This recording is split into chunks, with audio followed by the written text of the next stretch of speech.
the title of my presentation is a bit long-winded, but what we're really going to be talking about today, or what I'm going to be talking to you about, is freedom, which we all love, and governance, which we sometimes don't love. So I'm going to try and cover both of those in the context of big data, business intelligence, and analytics. See if the clicker works. The clicker works. So that's me.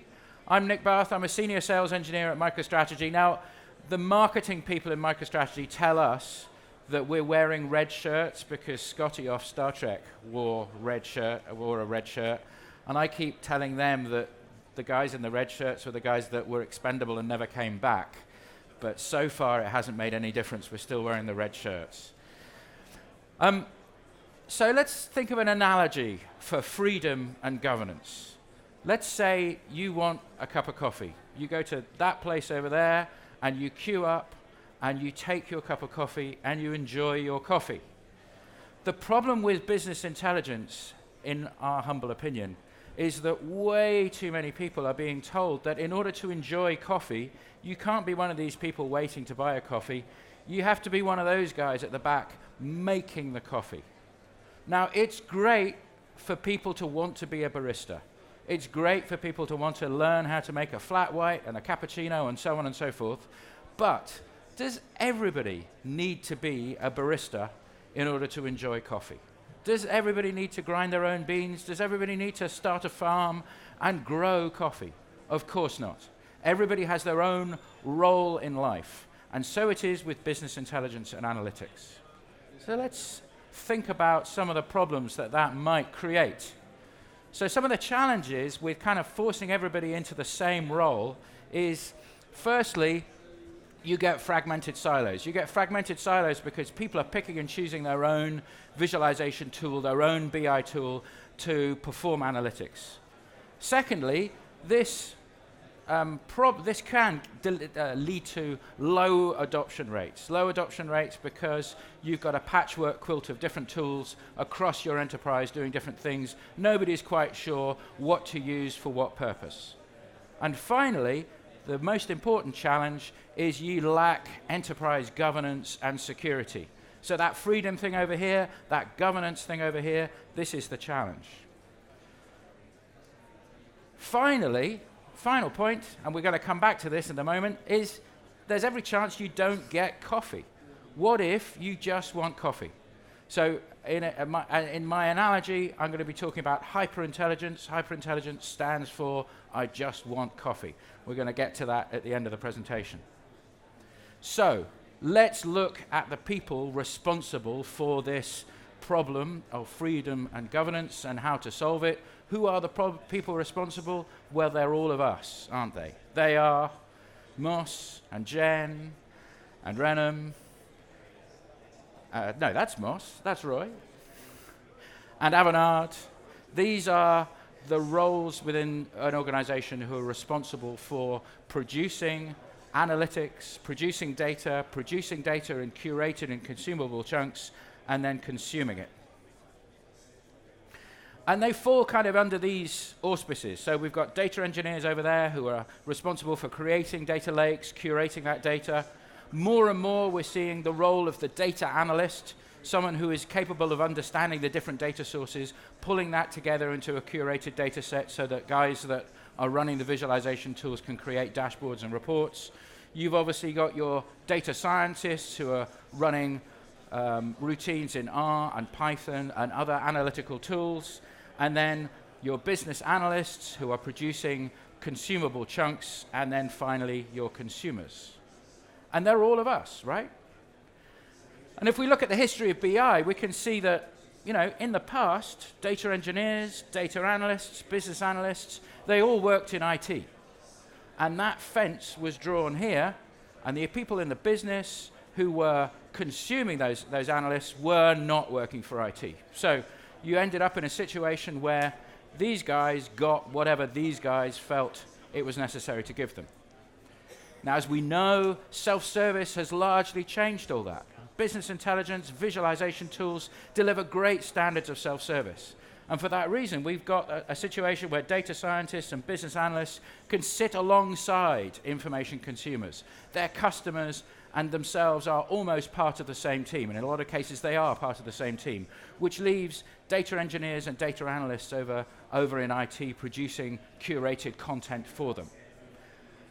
Where MicroStrategy would like to take things is we'd like to see data engineers over there in IT, because they are responsible for the fundamentals, they're responsible for the underpinnings of the data, but your data analysts should join that team. They should be part of that process of creating curated and clean and governed data for everybody else. Why isn't that happening? So the following few slides are some statements, and these are some things that people have asked myself at events like this and in conversations and so on. So these are real things that I've heard. So the first thing is, and we hear this a lot at MicroStrategy, is it okay to ignore BI until all of our data is sorted? So I don't know whether we're being told this because it's a kind of polite, go away MicroStrategy, come back when we've finished our data warehouse. But the thing that occurs to me when I hear this is, how do you know you're building the right data warehouse if you don't have any BI consumers consuming what you're building? How do you know you're doing the right thing? How do you know your data programs are going in the right direction, you're producing the right metrics, the right KPIs, the right dimensionality, the reports at the right level? How do you know?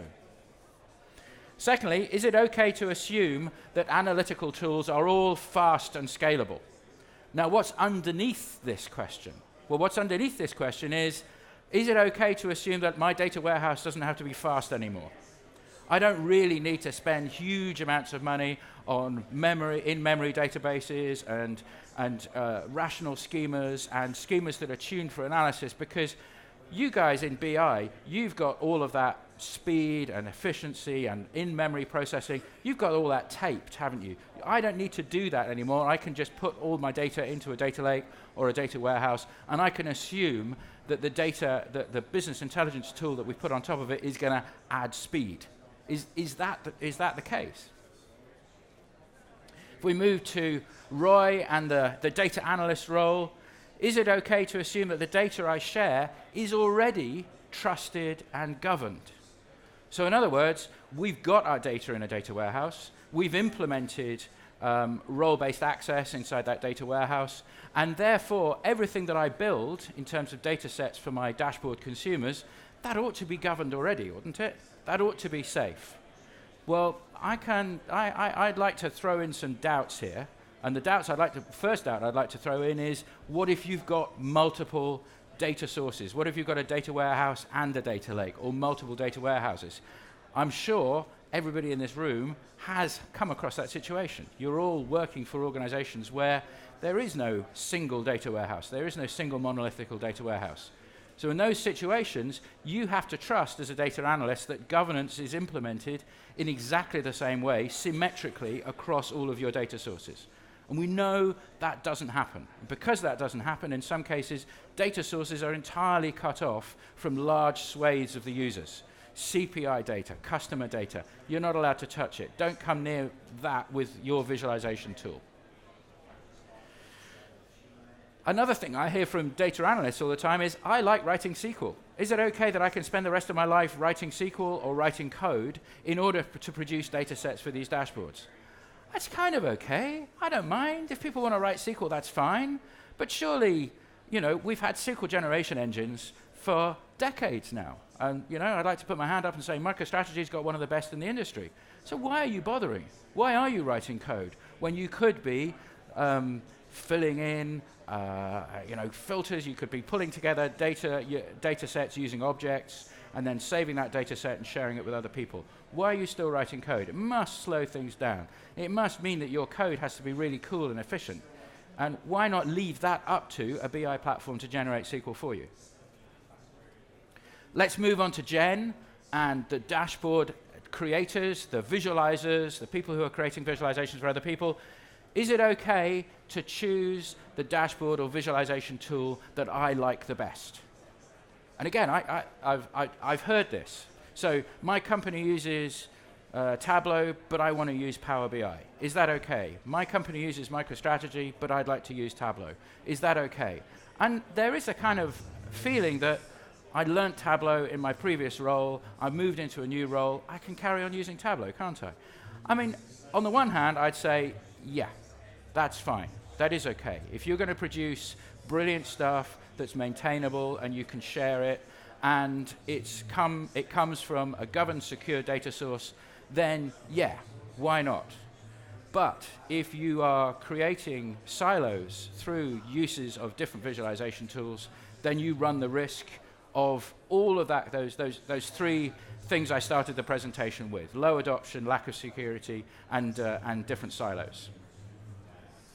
Is it okay for everyone to be a dashboard hero? In other words, is it okay for everyone to want to be a barista? Well, it kind of is and kind of isn't. The problem with being a barista, as an analogy, and I'm going to fault my own presentation here, the problem with a barista as an analogy is I hand that cup of coffee over to you. I then don't have to maintain that cup of coffee.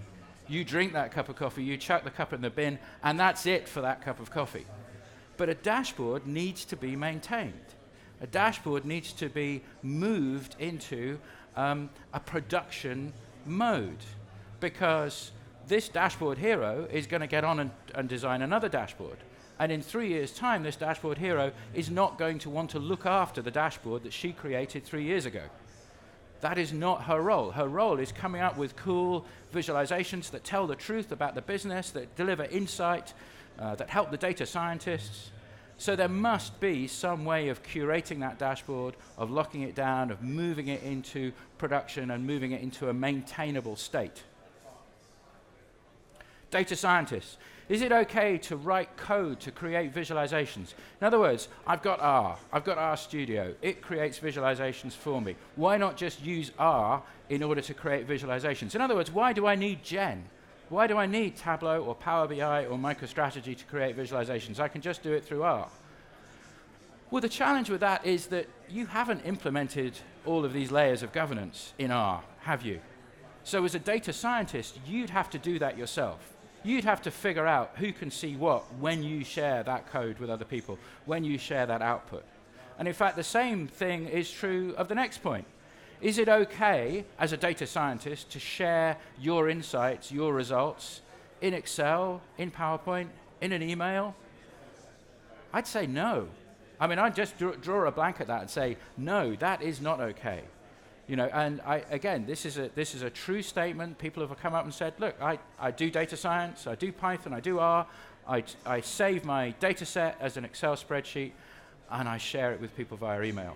Well, you might as well have just shared that insight with your competition, because once it's in email, it's in the Wild West. You have to bear in mind that it has to go through a governed platform. Your consumer, Renham, just wants answers. We'll come back to that in a moment. And ultimately, our data engineers just want governance. They want to make sure that whatever they're putting in place, whatever they're curating, whatever they're engineering, is governed from there on upwards, through the supply chain out to the consumers. So let's talk about data stewardship for a moment. So this is a quote from Wikipedia, and sorry guys at the back, I'm probably not going to read out the whole thing, but what I just would like to point out are a few key points about data stewardship.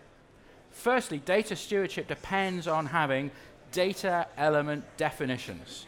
So like, in my view, that's one definition for each data element, not multiple definitions.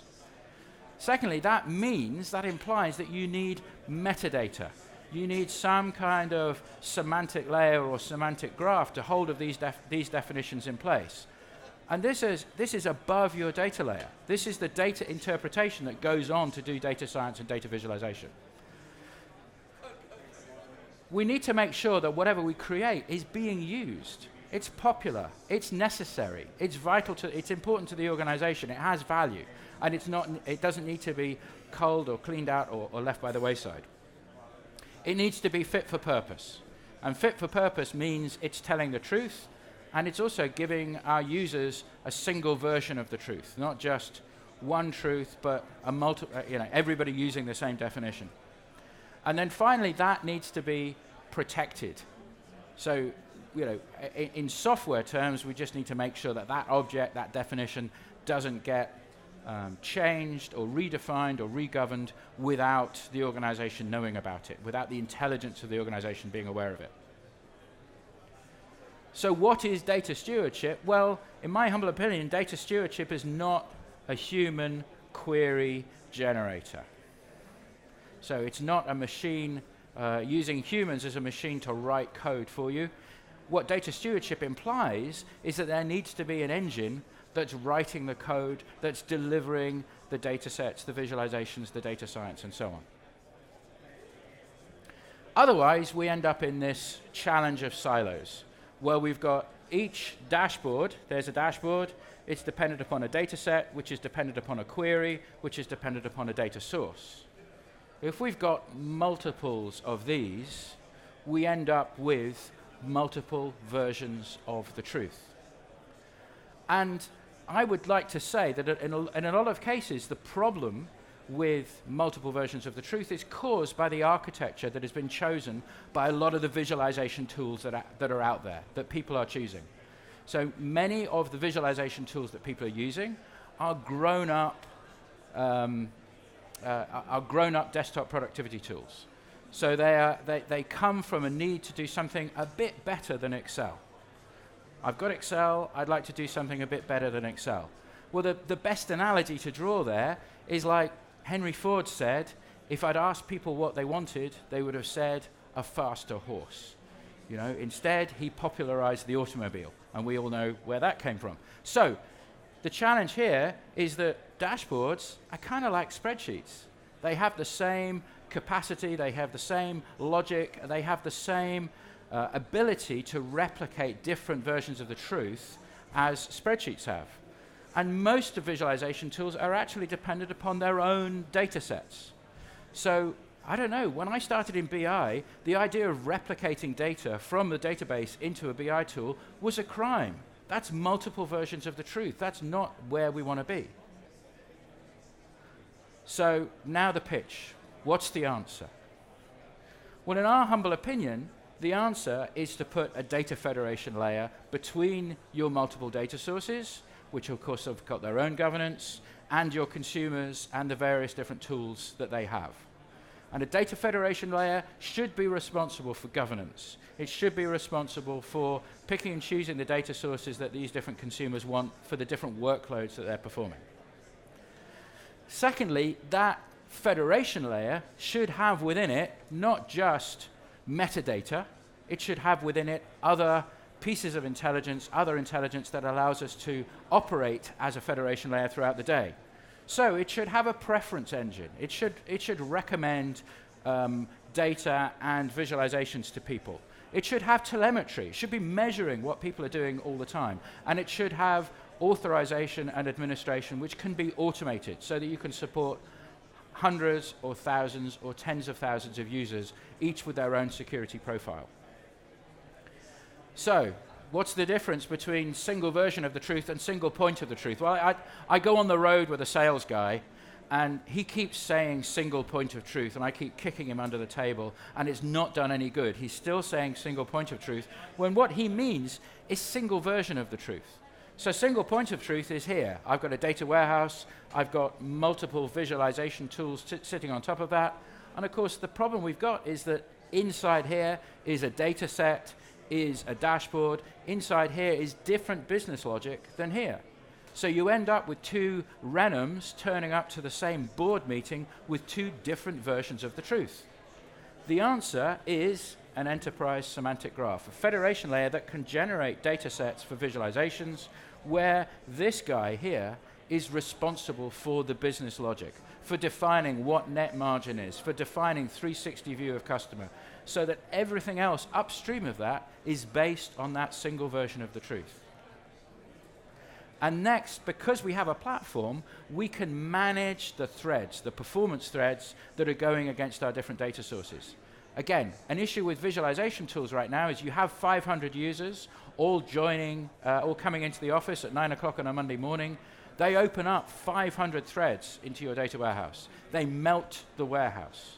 You need a platform that can govern those workloads across different populations. I've got high priority populations that get more threads to the data warehouse than my medium and my low populations of users.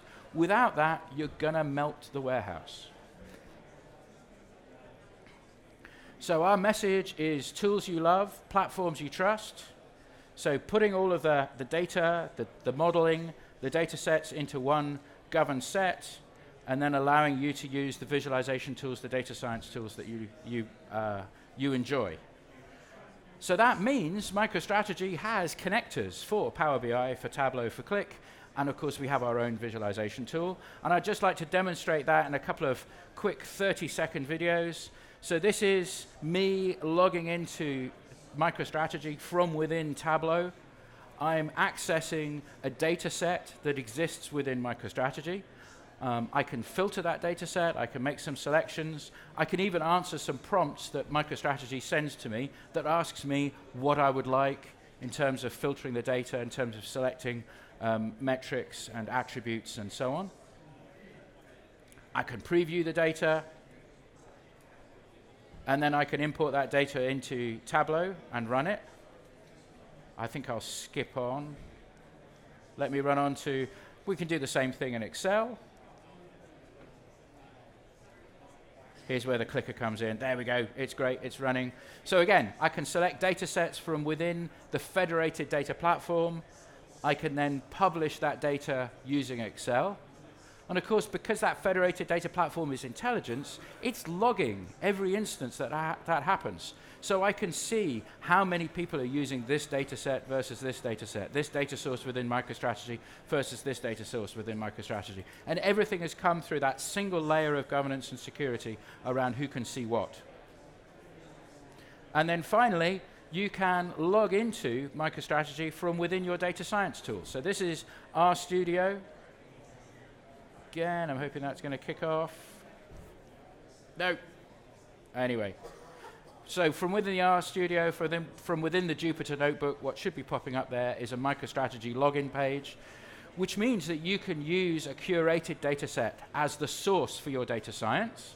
Having provided the insight, having made the predictions, having done whatever you've done with that data science, you can then push back a curated data set into the federated data platform and allow other users to build visualizations on that using MicroStrategy or Tableau or Qlik or Power BI. So where's my coffee? Where are my answers? Well, my answers are a new thing. So MicroStrategy came up with a new thing. We call this hyperintelligence. Hyperintelligence delivers little cards, little snippets of information in the application you're using. So if you're running, in this case, Salesforce or something like that inside a web browser, a card will pop up and underline, firstly it will underline terms that are interesting, customers that are interesting, support cases, products that are interesting. I'm talking to grocery retailers about highlighting sensitive ingredients. This can happen within Salesforce. So what's this doing? It's not giving me information that I'm already looking at in Salesforce. It's telling me everything that MicroStrategy knows about that subject, which of course can be information that's come from all sorts of different data sources and has been curated and has been put together in a nice, neat card, which is simple. Is it a dashboard? No, because it needs to pop up in less than a second.